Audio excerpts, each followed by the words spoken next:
Hello, what is up mga ma'am, sir, ma'am? Ako po si Ralph Cifra, isang visual artist from Manila, Philippines. And today we are going to talk about the Marvel Legends Sabretooth from the Marvel Legends and Sabretooth 2-pack.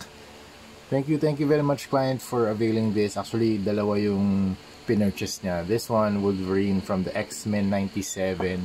So sa next video, di-describe naman natin si Wolverine from the X-Men 97 na action figure line. And then this one is from the 2-pack.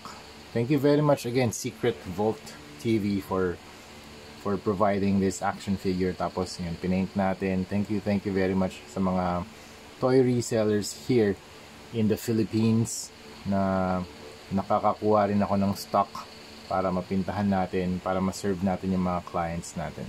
Both here, local and international. So ito yung front, here's the side, and here's the back. Tapos ito ulit yung process na ginawa ko for the custom repaint natin na parang comic book paint style.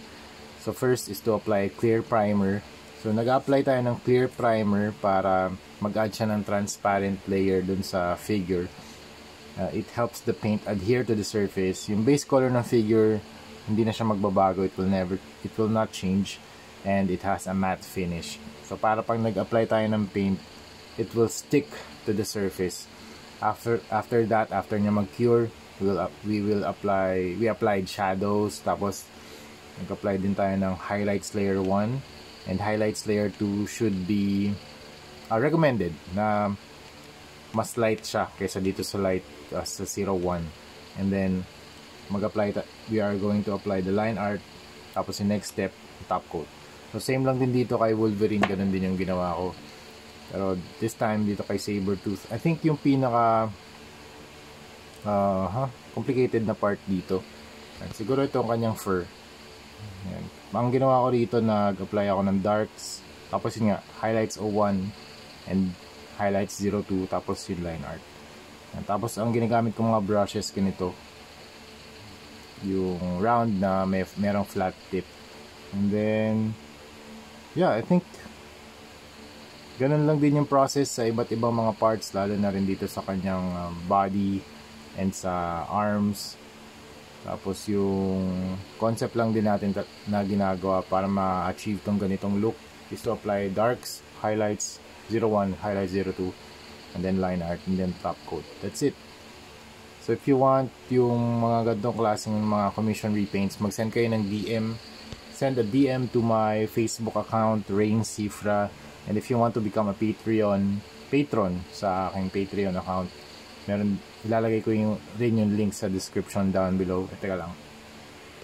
Okay, promote ko na rin yung Patreon ko, patreon.com/RalphCifra15. For $20 only per month, you will get Patreon only repaint tutorials, live streams, paint techniques, high-res photos of portfolio, early access to YouTube videos, art materials, work in progress, behind the scenes, workspace, and shoutouts.